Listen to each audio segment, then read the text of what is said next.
સ્વાગત છે। કડિયા સમાજ દ્વારા પરંપરાગત રીતે આ વર્ષે પણ મોટા પીર ગોસે પાકની સમૂહમાં 11મી શરીફની ન્યાસ પ્રસાદીનો કાર્યક્રમ યોજવામાં આવ્યો।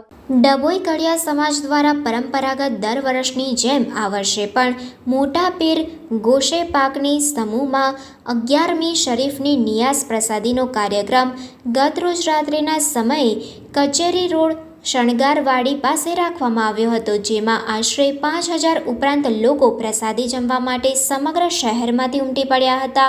આ કાર્યક્રમને સફળ બનાવવા માટે હાજી સિકંદરભાઈ લગનિયા, કડિયા સમાજના કાર્યકારી પ્રમુખ લાલાભાઈ ફિસલી, હાજી મુસ્તુફા ઉર્ફે લાલાભાઈ, હાજી સઈદભાઈ આમીનવાલા, મૌલાના હાજી મુસ્તુફાભાઈ હુસૈનભાઈ ચેચુ, અફઝલભાઈ કાબાવાલા તેમજ કડિયા જમાતના આગેવાનો, યુવાનોએ ભારે જહેમત ઉઠાવી કાર્યક્રમને સફળ બનાવ્યો હતો।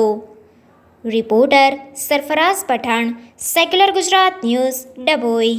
કરિયાવર સમાજ તરફથી સમૂહ 11મીનો પ્રોગ્રામ રાખવામાં આવ્યો છે। દર વર્ષે કરિયાવર સમાજ તરફથી સમૂહ 11મીનો પ્રોગ્રામ રાખે છે। તકરીબન 10,000થી વધારે પબ્લિક એના અંદર રિયાઝનો લાભ લે છે।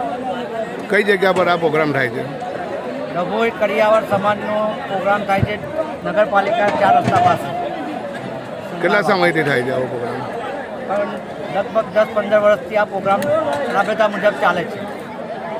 સમાચારોની અવનવી અપડેટ્સ માટે જોતા રહો સેક્યુલર ગુજરાત ન્યૂઝ। સાથે સેક્યુલર ગુજરાત ન્યૂઝ ચેનલને લાઇક, શેર અને સબસ્ક્રાઇબ કરો અને બેલ આઇકોન દબાવીને સમાચારોની ઝડપી માહિતી મેળવો।